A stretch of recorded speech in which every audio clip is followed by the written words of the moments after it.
Assalamualaikum warahmatullahi wabarakatuh. Kembali lagi bersama saya Amilda Malia Furqan Islami.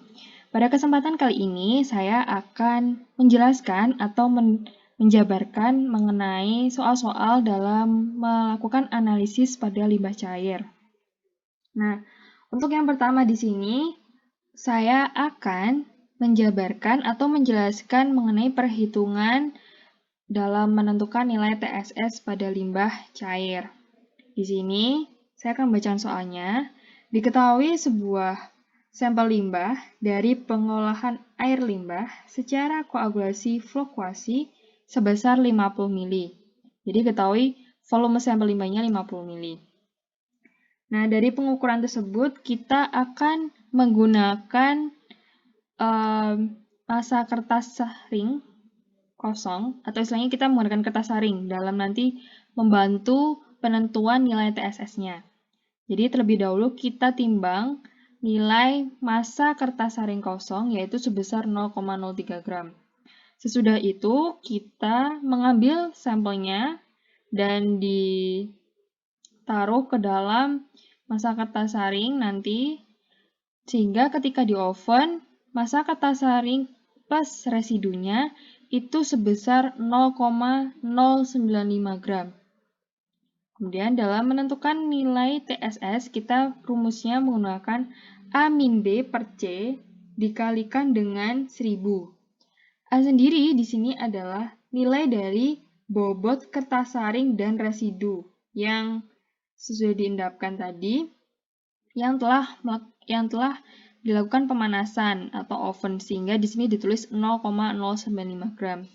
Sedangkan nilai B-nya adalah berat kertas saring kosong sebelum pemanasan atau kertas saring kosong barunya istilahnya, yaitu sebesar 0,03 gram. Nah, nilai 1000 di sini adalah membantu dalam konversi dari miligram ke gramnya. Nah, sudah itu karena nilai satuan TSS bakunya adalah miligram per liter, sedangkan massa dari masing-masing kertas saring dan kertas saring per residunya itu gram, kita perlu mengubahnya menjadi miligram. Sehingga kita melakukan semacam konversi satuan, yaitu bagaimana caranya mengubah gram per mililiter menjadi miligram per liter, sehingga konversinya sebagai berikut. Dengan begitu, nilai dari TSS-nya ditemukan sebesar 1300 mg per liter. Untuk soal nomor 2, soal ini memberikan permasalahan dalam menentukan analisis turbidity-nya. Diketahui 20 mili sampel hasil pengolahan limbah secara koagulasi fluktuasi akan dianalisis kekeruannya dengan turbidity meter. Sehingga volume sampel limbahnya di sini adalah 20 mili.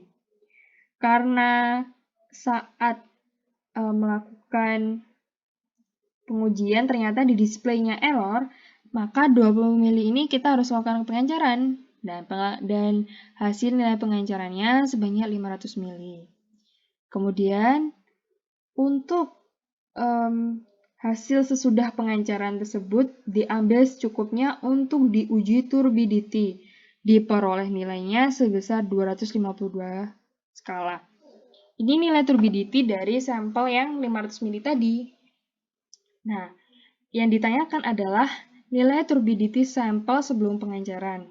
Sehingga rumus yang digunakan adalah faktor pengencaran dikali nilai turbidity sampel pengukuran atau sampel dari nilai turbidity yang sudah dihitung lebih awal. Nah, di sini faktor pengencarannya terlebih dahulu kita cari, yaitu caranya dengan volume akhir pengencaran dibagi dengan volume awal. Dikarenakan nilai pengencarannya 500 mili dibagi dengan 20 mili, hasilnya adalah 25. Sehingga NTU-nya atau nilai turbidity-nya yaitu sebesar 25 dikalikan dengan 252. Nilai turbidity yang sudah diketahui, sehingga hasilnya adalah 6300. Kemudian untuk soal yang ketiga di sini adalah disuruh menentukan nilai analisis kesadaran total, yaitu diketahui sampel limbah hasil pengolahan air limbah secara adsorpsi dilakukan analisis kesadaran dengan cara titrasi DTA. Diperoleh data bahwa 20 mili sampel limbah. Nah, berarti volume sampel limbahnya 20 mili. Akan dititrasi dengan EDTA sebanyak 25 mili dan konsentrasi EDTA-nya 0,01 sehingga volume titrannya di sini adalah 25 mili dan konsentrasinya adalah 0,01 m. Kemudian ditanyakan berapa nilai kesadaran sampel limbah tersebut dalam satuan mgCaCO3L-nya istilahnya. Kemudian di sini kita menggunakan rumus A dikali 1000 kali 1000,9 dikalikan dengan F per B. A-nya di sini adalah volume dari titrannya. Karena kita menggunakan EDTA-nya sebagai titran, maka sebesar 25 mili. Kemudian dikalikan 1000,9 dikalikan dengan konsentrasi dari EDTA-nya, yaitu sebesar 0,01 m. Jadi ini konsentrasi yang sudah distandarisasi EDTA-nya. Kemudian dibagikan dengan B. B-nya ini adalah volume dari sampel limbahnya. Sehingga ketika dilakukan pengerjaan atau perhitungan, ditemukan sebesar 10,009 m. Kemudian untuk yang keempat, di sini adalah contoh soal dalam penentuan kadar COD-nya. Diketahui jika 20 mili sampel effluent diencerkan menjadi 500 mili. Berarti dalam penentuan data yang diketahui adalah volume sampel effluent-nya terlebih dahulu sebanyak 20 mili, kemudian volume sudah dilakukan pengenceran pada sampel itu menjadi 500 mili. Kemudian dari pengenceran tersebut diambil sebanyak 25 mili untuk dilakukan analisis COD. Sehingga volume sampel yang akan diambil dari pengenceran ini sebesar 25 mili. Ternyata membutuhkan 20 mili ferroaluminium sulfat atau FAS dalam ujinya ke si sampel pengenceran yang sudah diambil tadi dengan konsentrasi FAS-nya sebesar 0,1 n. Kemudian untuk volume FAS-nya si blanko yang lain itu sebesar 30 mili dengan konsentrasi FAS-nya juga 0,1 n. Berapakah nilai COD-nya? Untuk menentukan nilai COD di sini menggunakan rumus A-B kali N dikali 8000 mg per mililiter contoh dikali C. C di sini adalah faktor pengenceran. Sama seperti sebelumnya, faktor pengenceran di sini caranya adalah volume akhir dibagi dengan volume awal sehingga ditemukan nilai sebesar 25. Sedangkan untuk nilai A-nya di sini adalah volume dari FAS si blanko. Jadi volume FAS blanko dikurangi dengan volume FAS sampel, yaitu sampel yang diambil tadi, ini 20 mili, dikalikan dengan 0,1 N. N-nya di sini adalah normalitas ferroaluminium sulfat, karena sebesar 0,1 N. Dikalikan 8000 mg karena berat ekuivalen dari oksigen, kemudian dibagi mililiter contoh. Nah, contohnya di sini adalah 25 mili sampel ya maksudnya, karena yang diambil tadi kan ini, dari 500 mili yang sudah dilakukan pengenceran, hasil pengencerannya. Nah, ketika sudah diinputkan semua angkanya ke dalam data persamaan penyelesaian, sehingga ditemukan sebesar 8000 mg per liter. Kemudian untuk soal nomor 5, di sini kita disuruh menentukan kadar oksigen terlarut. Ini ada pada analisis POD. Untuk menghitung nilai kadar oksigen terlarut, di sini menggunakan rumus A kali N per 8000 mg per V-4. Saya bacakan soalnya. Diketahui sampel air limbah hasil pengolahan air limbah secara biologi dilakukan analisis kandungan oksigen terlarut. Diperoleh data bahwa 30 mili volume volume titran natrium tiosulfat 0,01 N dan volume botol Winkler yang digunakan 100 ml. Berarti diketahui volume titran yang akan digunakan sebesar 35 ml dengan konsentrasi titrannya 0,01 N. Dan dalam penentuan nilai oksigen pelaut ini kan menggunakan botol Winkler sehingga volume yang digunakan ini sebesar 100 ml. Ketika diinputkan dalam persamaan, simbol A ini adalah nilai dari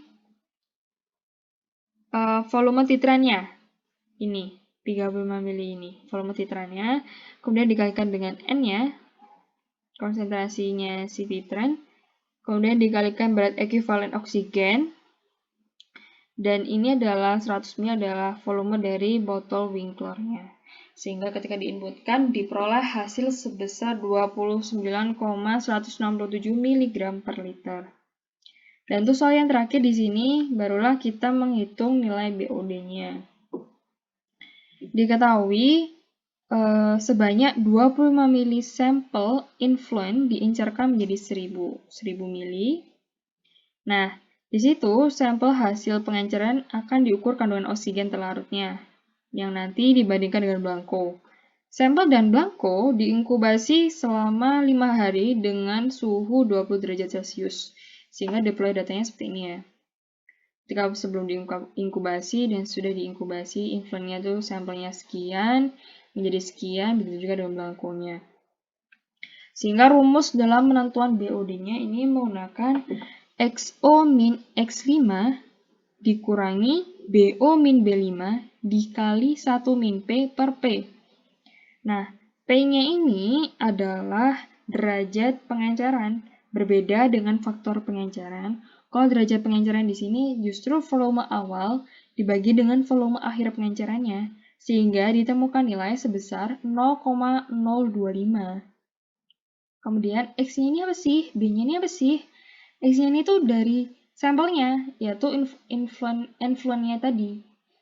Yang awal dan yang kelima harinya tadi. Makanya 0, X0, dan X5. Begitu juga dengan BO min, maksudnya B0 min B5. Karena waktu yang digunakan. Sehingga ketika diinputkan adalah sebelum inkubasi nilainya 30, dikurangi dengan 15 karena sudah inkubasi pada sampel influentnya. Begitu juga dengan blanko. Diinputkan nilai P-nya yang sudah dihitung sebelumnya, yaitu 0,025. Nah, ketika sudah diinputkan nilai-nilainya ke dalam persamaan penyelesaian, maka ditemukan nilai BOD-nya sebesar 288. Berikut penjelasan dari saya. Apabila ada kurang lebihnya dalam penyampaian, saya mohon maaf. Wassalamualaikum warahmatullahi wabarakatuh.